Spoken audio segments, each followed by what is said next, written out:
Hello and welcome to my Ultimate Kamala build guide. Today I'm just going to take you through, just show you what this build is like and see if it might be something that you might enjoy to play as well. So first off I want to introduce my friend Erica. Erica, what's up? How you doing? I'm good, thanks. Should we get into it? Alright, so, let me tell you, Erica. Let me tell you, it's this one here. It's all about the heroics. So we're going to be refreshing heroics pretty much constantly.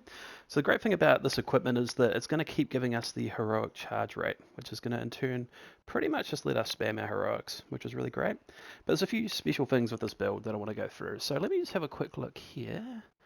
We'll just take you through this. So first off, we're just going to go through the stats. So ideally, you're going to be wanting focusing mainly on the might, which is your melee damage. So it's a melee damage build. Okay. Don't worry too much about the precision.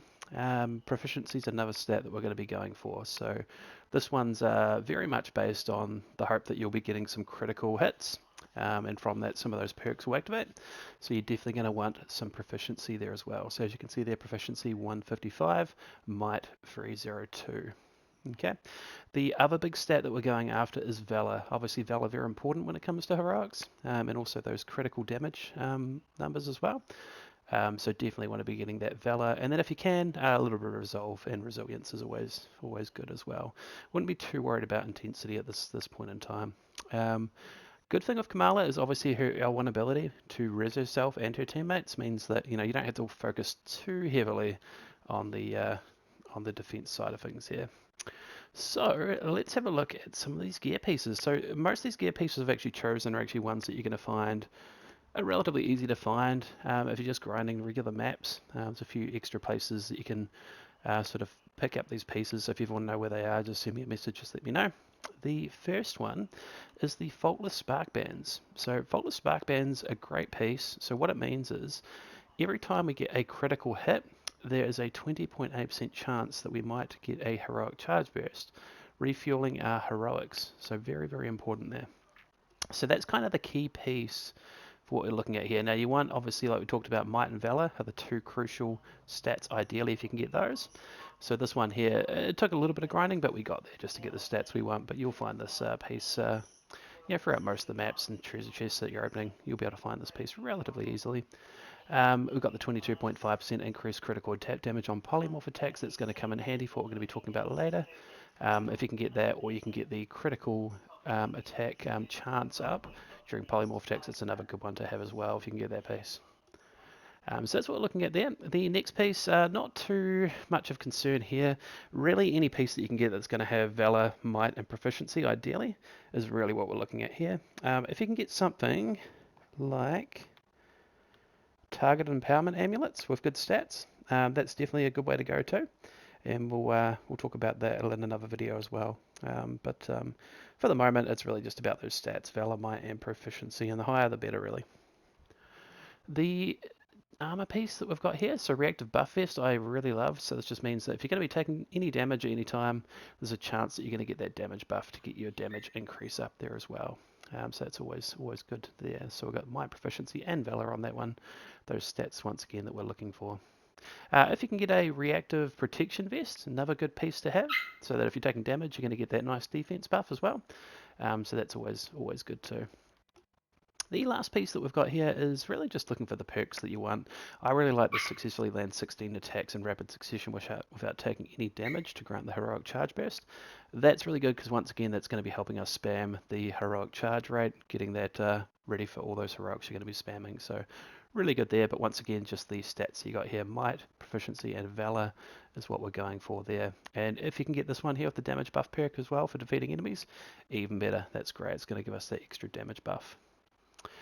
Just so you can see the artifacts that we've got here, I've got Might, Valor, and Resilience for one, and as well as got that Cosmic Surge. You'll find these a lot of the times at the Vault missions that you're going to be running, so it's quite good. It also spawns my, or increases my charge rate for heroic support ability by about 9.3%, so that's great. We're going to be resing a lot of people as well, so that's fantastic. We have the Nornstone of Cosmic Nullification here, so Resolve, Might, and Valor.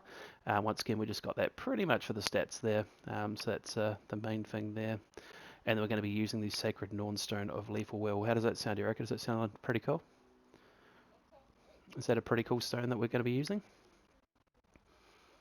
That's great. And that's going to give us our damage burst. It's going to extend that damage burst time. It's going to increase our critical damage, our critical chance during that time as well. And just also mean that we can spam that extra damage burst if we need to at one point if we're not quite pulling it off with those critical hits. So that's the build. It's going to take you through and show you how it all works. So let's have a look here.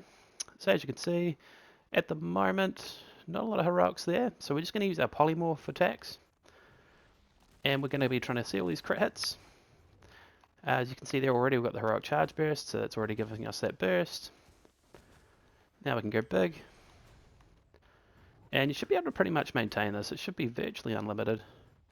As long as you've got some enemies around to get the heroic charge burst up as well, which is great. She can also do some huge numbers as well with obviously your power attacks there. And you can see it's just continuously going up with that charge burst as well, which is great.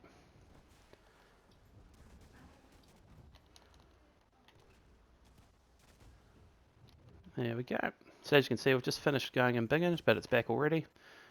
So we can just respawn that. Let's take out this guy first. There we go. Where's the last guy? Here he is. So we can go in Bingage straight away.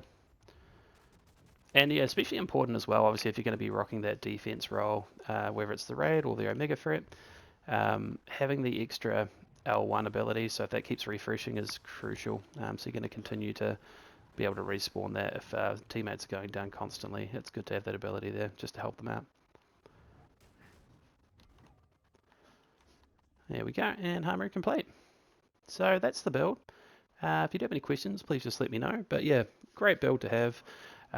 Fantastic character, does a lot of high DPS, and yeah, having that L1 ability is so crucial there as well. But yeah, hopefully we'll do some more build videos in the future, but that's it for the moment. Let me know if you've got any questions, and catch you next time.